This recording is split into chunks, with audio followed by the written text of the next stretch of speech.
우리 사랑하는 성도님들, 구주 예수 의지함으로 날마다 승리하시기를 주님의 이름으로 축원합니다. 오늘 여러분들과 함께 좋으신 성령 하나님이라는 제목으로 함께 말씀의 은혜 나누도록 하겠습니다. 오늘은 성령 강림주일입니다. 성령 강림주일은 오순절 성령께서 초대교회 가운데 임하시고 그 이후로 우리와 함께 하심을 기념하는 절기가 되어집니다. 여러분들 성령 세례 받으셨습니까? 성령 충만하시기를 주님의 이름으로 축원합니다. 여러분, 우리가 교회에서 자주 사용하는 단어 가운데 하나가 바로 성령입니다. 성부, 성자, 성령 삼위일체 하나님으로부터 시작해서 보혜사 성령, 성령 세례, 성령 충만, 성령의 은사, 성령의 열매 등등 정말 많은 말들이 있죠. 우리가 성령에 대해서 정말 많은 이야기들을 듣습니다. 근데 문제는 우리들 가운데 제가 조금 전에도 여러분에게 물었을 때 여러분이 사실 민망한 것도 있어요. 겸손하신 것도 있으실 거예요. 성령 세례 받으셨습니까? 라고 했을 때 얼핏 이렇게 대답을 못하는 건 왜 그럴까요? 우리가 성령 세례 받고 성령 충만한 것 가운데 성령의 은사로 사역하고 성령의 열매를 맺으면서 살았으면 좋겠는데 사실 그렇게 뜨겁게 신앙생활 하시는 분들이 많지가 않습니다. 왜 그럴까요? 교회를 다니면서 신앙생활 할 때 성령 충만해야 된다는 것은 아는데 왠지 성령 충만이라는 이야기를 들으면 내가 왠지 죄를 짓는 것 같고 내가 왠지 하나님 앞에 신앙생활을 제대로 하지 못하는 것 같은 그런 부끄러운 마음이 드는 것이 사실 솔직한 마음입니다. 여러분, 왜 이런 생각이 들었는가 제가 곰곰이 생각을 해보았더니 대부분의 우리 성도님들이 성령에 대해서 좀 오해를 하시는 것 같아요. 우리가 성령을 처음 경험하는 게 대부분 어떤 것들입니까? 어떤 기도회나 어떤 부흥회나 참석을 했는데 뜨겁게 찬양하고 기도하는 것 가운데 성령 체험을 했다는 분들이 어떻습니까? 갑자기 내가 알지 못하는 무서운 이상한 말로 막 기도를 하기 시작을 해요. 그러더니 심지어는 어떤 분들은 보통 입신이라고 하죠. 뒤로 넘어진다라든지 너무 처음 믿는 사람 입장에서는 받아들이기 어려운 충격적인 모습들을 경험하게 됩니다. 그러면서 나도 모르게 성령은 왠지 부담스러워, 성령은 좀 이렇게 무서워 이러면서 나도 모르게 성령을 한쪽으로 이렇게 쓱 밀어두고 성령과는 별개로 나는 그냥 교회에서 얌전하게 신앙생활 해야지 라고 하면서 스스로를 좀 이렇게 제한하는 것은 아닌가 그런 생각이 들어집니다. 네, 여러분, 제가 목사로서 여러분께 분명하게 말씀드릴 수 있는 것은 뭐냐면요, 성령은 좋으신 하나님이시라는 겁니다. 그런 CF 카피라이트가 있었어요. 참 좋은데 이거 어떻게 설명할 방법이 없다는 그런 말이 있잖아요. 그래서 오늘 여러분들과 함께 도대체 성령이 얼마나 좋으신 하나님인지 여러분에게 좀 제가 부족하지만 좀 설명을 좀 하려고 합니다. 우리가 성령 하나님이 참 좋으신 분인데 여기에 대해서 오해가 있다 보니까 좀 막연하게 두렵게 피하고 있다는 것이죠. 성경 말씀을 보시면 고린도전서 12장 3절 후반부의 말씀을 보시면 성경에서 이렇게 이야기를 합니다. 성령으로 아니하고는 누구든지 예수를 주시라 할 수 없느니라. 예수님을 주님으로 고백하며 영접하며 살아가는 사람들은 누구나 다 누구와 함께 한다라고 이야기를 하고 있습니까? 성령께서 함께 하신다라는 거예요. 우리가 죄인됨을 깨닫고 예수님의 십자가 그 진리를 믿게 되어지고 예수님을 주님으로 고백하는 것이 다 누구 때문입니까? 성령 하나님 때문이라는 거예요. 저와 여러분들이 이 자리에 함께하며 예배드리고 주님을 찬양하고 말씀을 듣고 기도하는 이 모든 것들이 내 뜻과 내 힘으로 하는 것이 아니라 성령 하나님께서 저와 여러분들을 붙잡으시고 이 자리에 앉혀주시고 하나님 앞에 예배할 수 있도록 인도하고 계심을 여러분 깨달으시길 바랍니다. 사도 바울은 또한 우리에게 뭐라고 이야기하느냐 하면 우리 믿는 자들이 다 성령 하나님을 모시고 있는 하나님의 성전이다라고 이야기를 합니다. 이 말은 저와 여러분들 안에 이미 성령께서 들어와 계시다라는 거예요. 고린도전서 33장 16절 말씀입니다. 너희가 하나님의 성전인 것과 하나님의 성령이 너희 안에 계시는 것을 알지 못하느냐. 우리가 미처 깨닫지 못했지만, 우리가 그 느끼지 못하지만, 우리가 강하게 날마다 체험하고 있지는 못하지만 이미 성령께서는 우리 안에 들어와 계세요. 근데 문제는 우리가 성령 하나님을 민감하게 느끼며 반응하지 못한다는 겁니다. 여러분, 성령 세례가 너무나도 중요합니다. 성령께서 너무나도 이 성령 받는 것이 중요하지 않았다라면, 만약에 이것이 무섭거나 조심하거나 특별한 몇몇 사람들에게만 임하게 되는 그런 특권이었다라면, 예수님께서 제자들에게 성령을 받으라고, 심지어는 성령이 임하시기까지 너희가 기다리라고, 간절히 사모하며 기다리라고 말씀하지 않으셨을 겁니다. 사도행전 1장 4절에서 5절 말씀입니다. 우리 같이 한 목소리로 읽도록 하겠습니다. 사도와 함께 모이사 그들에게 분부하여 이르시되 예루살렘을 떠나지 말고 내게서 들은 바 아버지께서 약속하신 것을 기다리라. 요한은 물로 세례를 베풀었으나 너희는 몇 날이 못되어 성령으로 세례를 받으리라 하셨느니라. 아멘. 초대교회를 세우고 예수 그리스도 십자가 복음을 전하기 위해서 예수님의 제자들이 해야 할 일이 얼마나 많았을까요? 정말 많았을 겁니다. 수없이 많은 사람들을 만나야 됐을 것이고요, 그들의 십자가 복음을 전해야 됐을 겁니다. 당장에 그것들을 하고 싶은 마음이 있었을 거예요. 그런데 예수님께서 뭐라고 말씀하십니까? 그 모든 것들을 당장에 지금 중단하라는 거예요. 중단하고 기다리라는 겁니다. 무엇을 기다리라고 합니까? 성령 하나님을 기다리라는 거예요. 이 말은 다른 모든 일들보다 지금 성령 하나님을 기다리고 성령 세례 받는 것이 가장 중요하다고 말씀을 하고 계시는 겁니다. 성령을 받는 것은 우리에게 너무나도 중요한 일입니다. 과연 성령 하나님께서 얼마나 중요하길래 예수님께서 제자들에게 그토록 강조를 하셨을까? 우리가 성령 세례 받는 것도 중요하고 성령 충만과 성령의 은사와 성령의 열매 다 좋습니다. 하지만 그 이전에 우리가 분명하게 확인해야 될 것은 뭐냐면, 성령 하나님이 불편하거나 무섭거나 낯선 그런 존재가 아니라 너무나도 좋으신 우리 하나님이심을 여러분 깨달으시길 바랍니다. 오늘 말씀은 그래서 여러분에게 성령 하나님이 얼마나 좋으신 하나님이신지 제가 여러분에게 좀 자랑을 좀 하려고 합니다. 첫 번째로, 성령은 하나님의 선물입니다.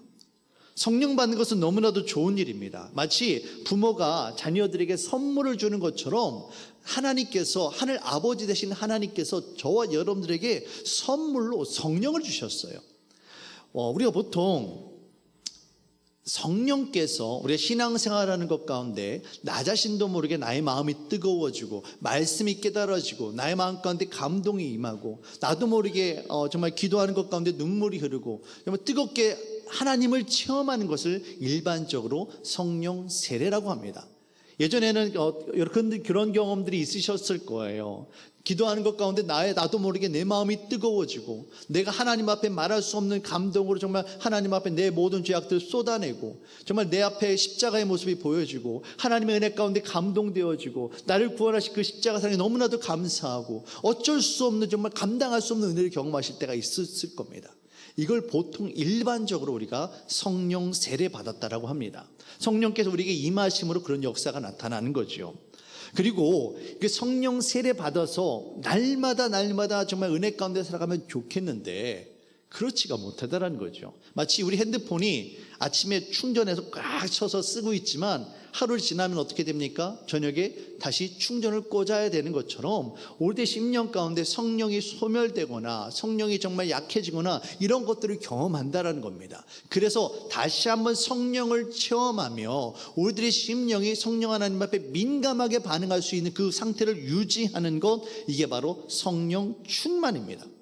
이처럼 우리는 날마다 주님 안에서 성령 충만함 가운데 살아야만 되는 거예요. 그런데 이 성령 충만하신 하나님께서 우리 안에 역사하실 때 보통 두 가지의 현상이 나타납니다. 첫째는 성령의 은사로 임하게 됩니다.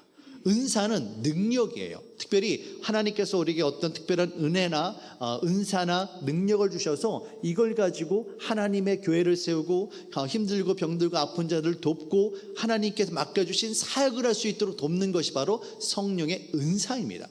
근데 중요한 것은 은사는 있다가도 없어지고요, 없다가도 생겨요.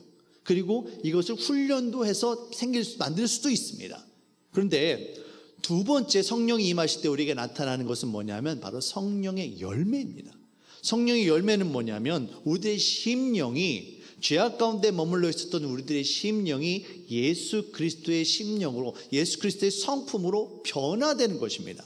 그래서 사랑과 희락과 온유와 화평과 절제와 충성과 자비와 양선과 이런 것으로 우리들의 심령이 변화되는 거예요. 예전에는 사람들 보면서 자꾸만 싸움닭처럼 달려들고 정말 이 안에 정말 화가 있었는데, 분노가 치밀었는데, 언제부턴가 내 마음 가운데 평화가 찾아오고 사람들을 용서하게 되어지고 사람들을 품을 수 있게 사람이 변화되는 것, 이게 바로 성령의 열매입니다. 여러분들 정말로 여러분에게 축복하고 기도하는 것은 우리가 성령 세례받고 성령 충만한 것 가운데, 성령의 은사 가운데 사역하는 것 정말 중요합니다. 하지만 제가 정말 사모하고 여러분들에게 기도하는 것은 무엇이냐면, 저와 여러분들이 성령의 열매를 맺고 예수 그리스도께서 기뻐하시는 거룩한 하나님 나라 백성으로서 변화된 삶을 살아가시기를 주님의 이름으로 축원합니다. 이처럼 우리가 변화된 삶을 살아가며 승리하는 삶을 살아가는 데 있어서 그 필요한 것이 무엇입니까? 그 출발점이 뭡니까? 바로 성령이라는 거예요. 성령님께서 우리 안에 임하시고 우리 안에 역사하심으로 말미암아 이와 같은 삶의 열매가 나타나게 된다는 겁니다. 그래서 성령이 중요하다는 거예요. 오늘 말씀을 보시면 예수님께서 제자들에게 하시는 말씀입니다. 너희가 구해라, 그럼 구할 거다. 찾아라, 찾을 것이다. 두드리면 열릴 것이다 라고 말씀을 하십니다. 그리고 이어서 아버지가 생선을 달라는데 생선 대신에 뱀을 줄 사람이 어디 있으며, 알을 달라고 하는데 전갈을 줄 아버지가 도대체 어디 있느냐. 아무리 나쁜 인간이라 할지라도, 아무리 악한 사람이라 할지라도 자기 아들에게는 좋은 것을 준다. 그런데 우리 하나님께서 우리에게 가장 좋은 것을 주길 원하시는데 그게 뭐냐? 예수님께서 오늘 성경에서 뭐라고 말씀하십니까? 구하는 자에게 무엇을 주시겠다? 성령을 주시겠다라고 말씀하고 계시는 거예요. 성령은 하나님께서 우리에게 베풀어 주시는 최고의 선물임을 여러분 믿으시길 바랍니다. 성령님과 함께 신앙생활을 하느냐, 아니면 성령 하나님 없이 나의 혼자의 힘과 노력으로 신앙생활을 하느냐는 너무나도 다릅니다. 너무나도 달라요. 여러분들 혹시 주차장에서 출근을 하려고 하는데 앞에 다른 차가 막고 있는 겁니다. 그 차를 여러분 한번 밀어본 적이 있으세요? 얼마나 힘이 듭니까? 물론 저 같은 남자가 이렇게 밀면 밀리긴 밀려요. 그런데 그거 한번 밀고 나면 너무 힘이 듭니다. 우리 권사님들 차 미실만 하시겠습니까? 성령 없이 신앙생활 한다는 게 바로 그런 거예요. 억지로 힘들게 끌고 가는 거예요. 그런데 성령 충만하게 되어지면 마치 그 자동차가 엔진이 걸리고 시동이 걸리고 내가 움직이는 대로 갈 수 있는 것처럼 내가 원하는 대로, 원하는 속도와 방향으로 얼마든지 달려갈 수 있는 겁니다. 내가 차를 밀 때는 힘들고 어렵지만 내가 그 차에 올라타서 달려갈 때는 기쁨과 즐거움 가운데 여행을 가게 되는 거예요. 성령님과 함께 동행한다는 것은, 성령님과 함께 신앙생활한다는 것은 우리의 인생이 이처럼 즐거운 여행이 될 수 있는 겁니다. 그러니 얼마나 성령이 좋습니까? 사랑하는 성도 여러분, 성령 충만한 가운데, 성령 세례받고 성령 충만한 것 가운데 기쁨으로 신앙생활 하시기를 주님의 이름으로 축원합니다. 두 번째로, 성령은 좋으신 분이세요. 그런데 이 좋으신 성령 하나님이 우리에게 보혜사가 되어주십니다. 성령은 보혜사 하나님이 되어주세요. 요한복음 14장 16절 말씀을 보시면 예수님께서 이렇게 말씀을 하십니다. 내가 아버지께 구하겠으니 그가 또 다른 보혜사를 너희에게 주사 영원토록 너희와 함께 있게 하리니 라고 말씀을 하세요. 하나님께서 우리에게 보혜사를 이미 보내주셨어요. 근데 또 다른 보혜사를 보내주셔서 이 보혜사께서, 첫 번째 보혜사는 우리가 영원토록 함께하지 않는데 두 번째 보혜사는 영원토록 함께하겠다고 약속해 주셨습니다. 이게 무슨 말이냐면, 보혜사라는 말은 개인 교사라는 말입니다. 우리 옆에서 우리를 지도하고 가르쳐주고 인도해주는 사람이에요. 첫 번째 보혜사는 누구겠습니까? 바로 예수님이세요. 예수님께서 우리 인생 가운데 찾아오셔서 우리를 인도해 주신 겁니다. 근데 예수님께서 하나님 곁으로 가면서 예수님 대신에 또 다른 두 번째 보혜사를 보내주셨는데 그분이 누구냐? 바로 성령 하나님이라는 겁니다. 요한복음 14장 26절 말씀을 보시면 보혜사가 어떠한 분인지 구체적으로 이렇게 이야기합니다. 보혜사 곧 아버지께서 내 이름으로 보내실 성령, 그가 너희에게 모든 것을 어떻게 합니까? 가르치고 내가 너희에게 말한 모든 것을 생각나게 하시리라. 예수님께서 가르쳐 주셨던 그 말씀들이 생각나서 그 말씀을 붙잡고 말씀이 주시는 힘과 지혜와 능력으로 이 땅 가운데 살아갈 수 있도록 우리 돕는 분이 바로 보혜사 성령 하나님이라는 거예요. 나와 함께하며 나를 이끌어주고 나를 보호하며 내가 어떻게 해야 될지 정말 나를 인도해 주시는 분이 바로 보혜사 성령 하나님이십니다. 우리가 신앙생활을 하면서 정말 예수님을 조금이라도 정말 제대로 믿고 신앙생활을 제대로 하길 원한다면 그때 성령 하나님께서 우리 안에서 일하기 시작하십니다. 역사하기 시작했어요. 그래서 하나님의 말씀을 읽을 때 전에는 인간적인 눈으로 볼 때 전혀 이게 눈이 들어오지 않았는데 성령의 감동이 임하게 되어지니까 하나님의 말씀이 내 눈에 들어오는 겁니다. 전에는 목사님의 말씀이 설교가 그냥 세상적인 일 너무 지루하고 너무 답답했는데 어느 순간 하나님의 말씀을 성령이 내 안에 임하시니까 그 말씀이 내 심령을 쪼개고 들어오는 하나님의 말씀으로 들려지는 거예요. 내가 기도할 때도 무슨 말씀으로 기도해야 될지 몰랐는데 성령님께서 내 안에 임하시고 나니까 내 안에 정말 이전에는 내가 감히 어떻게 그런 기도를 할 수 있었을까 생각할 수도 없었는데 나로 하여금 자꾸 내 안에서 샘솟는 기도 제목들이 일어나게 만들어주는 겁니다. 이 모든 것들이 누가 하시는 일이냐? 바로 성령께서 하신다라는 거예요. 보혜사 성령 하나님께서 저와 여러분들 가운데 계시면서 참으로 정말 올바르게 능력 가운데 신앙생활을 할 수 있도록 인도해 주시는 겁니다. 우리 이 땅을 살아가면서 정말 힘들고 어렵잖아요. 정말 어떤 때는 내가 어떻게 감당해야 될지 정말 막막할 때가 있습니다. 그때마다 우리가 누굴 의지해야겠습니까? 성령 하나님을 의지하시길 바랍니다. 성령 하나님께서 보혜사가 되어주셔서 저와 여러분들로 하여금 어떻게 신앙생활을 해야 되는지 어떻게 한 하루하루를 살아가야 되는지를 인도해 주십니다. 그 보혜사 성령 하나님을 신뢰하시고 하나님의 인도하신 가운데 믿음 생활하는 저와 여러분들 되시기를 주님의 이름으로 축원합니다. 지금까지 말씀을 좀 정리를 해볼게요. 성령 하나님이 어떤 분이라고 말씀드렸습니까? 좋으신 분이라고 말씀드렸습니다. 좋은 하나님이세요. 하나님의 선물이세요. 그런데 이 하나님의 선물이신 좋은 성령님께서 우리에게 어떻게 오셨습니까? 보혜사로 오셨습니다. 그러면 좋으신 보혜사 성령 하나님께서 우리 안에 임하시면서 우리를 어떻게 이끌어 주시느냐? 바로 우리가 육에 속한 사람이 아니라 영에 속한 그리스도인으로 저와 여러분들을 이끌어 주십니다. 사도 바울은 우리 안에 두 마음이 있다라고 이야기를 합니다.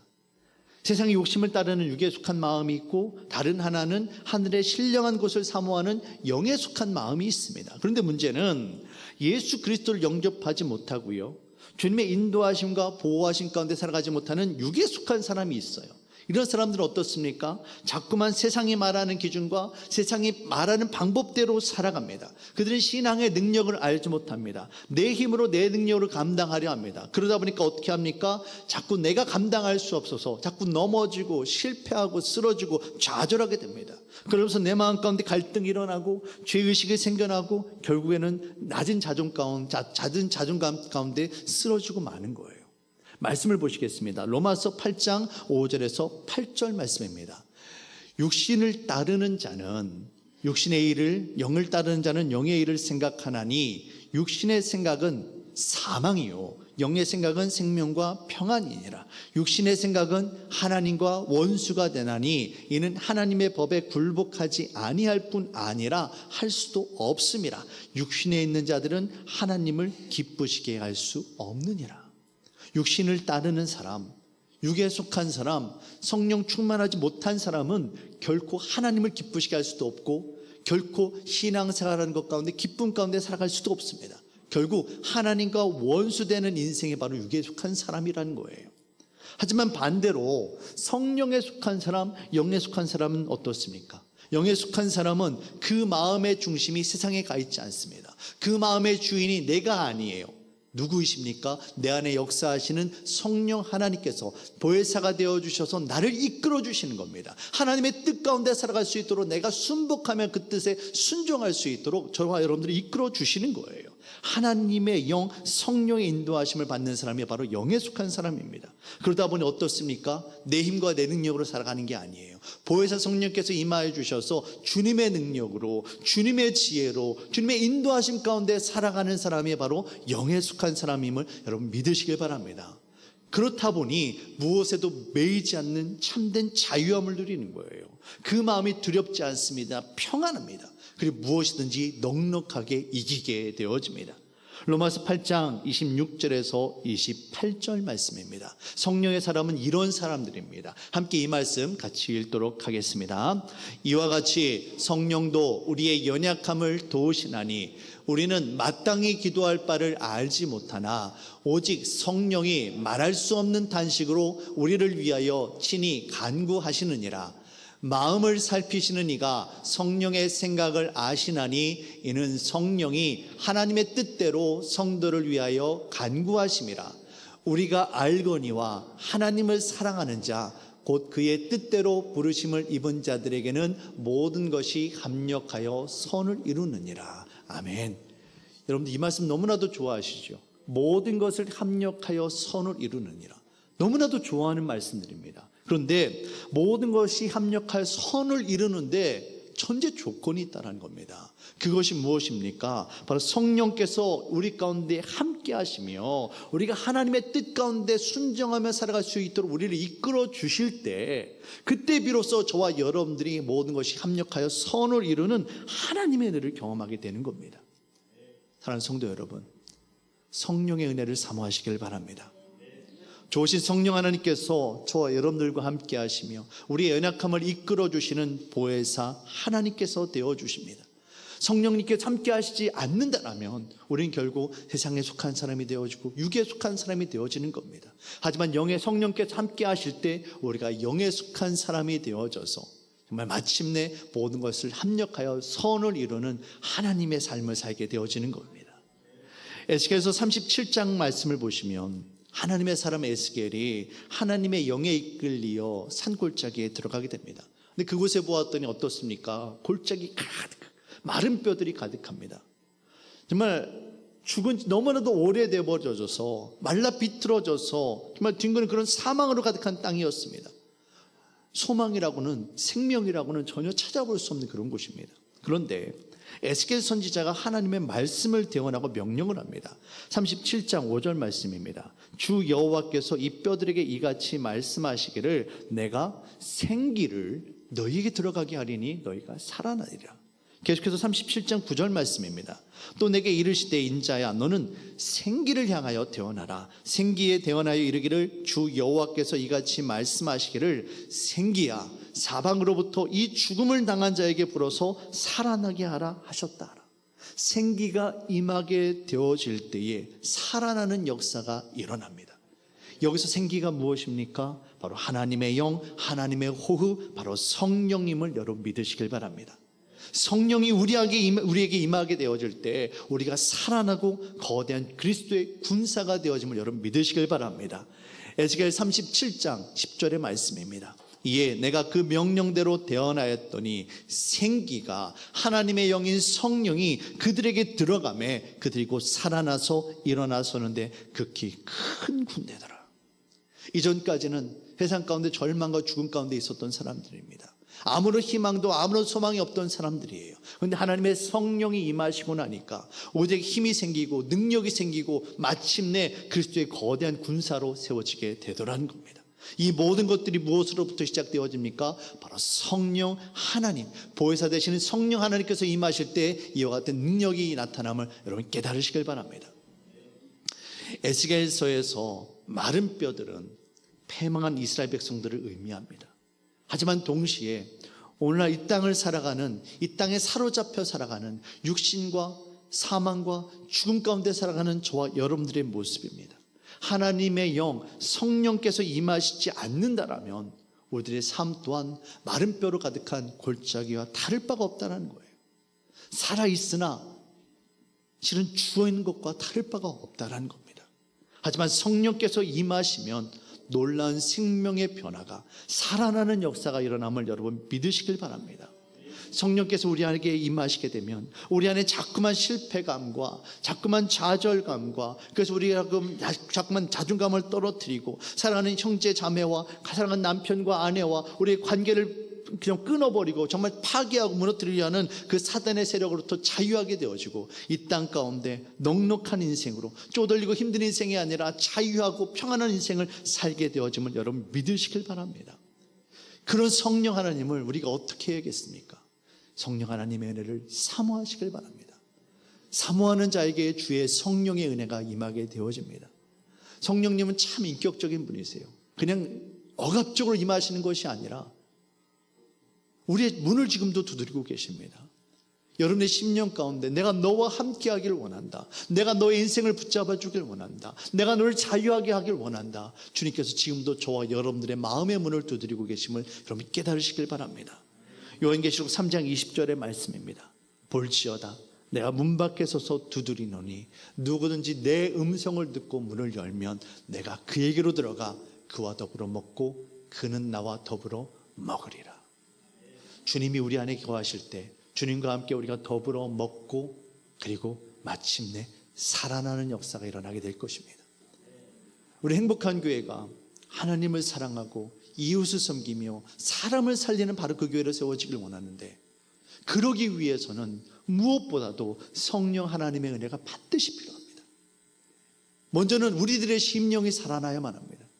하나님의 영으로 호흡하며 하나님의 영의 인도하심 가운데 우리의 영이 살아나야만 합니다.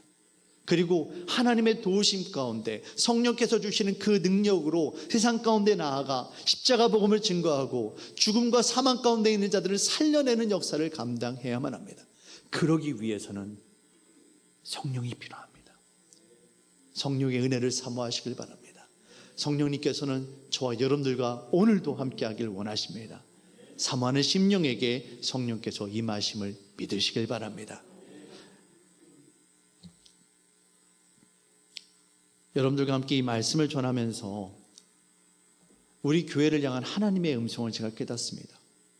지금까지는 인간의 힘으로 인간의 방법으로 해왔다는 것을 하나님 앞에 회개합니다.